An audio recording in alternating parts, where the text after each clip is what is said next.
చాలామంది విడదీసి చదవకూడదు అని కూడా అంటూ ఉంటారు. కానీ మనకి వివరంలోకి వెళ్తే మనం విడదీస్తే కదా పదం పదంకి అర్థం తెలుసుకోగలుగుతాం. అష్టమి అని అంటే మనకందరికీ తెలిసిందే, అష్టమి తిథి అని.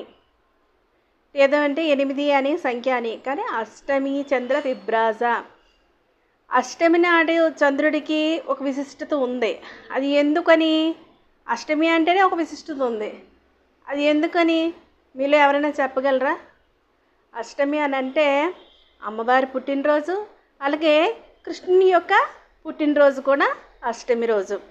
కాబట్టి అష్టమి నాడు చంద్రుడు ఒక విశిష్టత సంతరించుకొని ఉన్నాడు.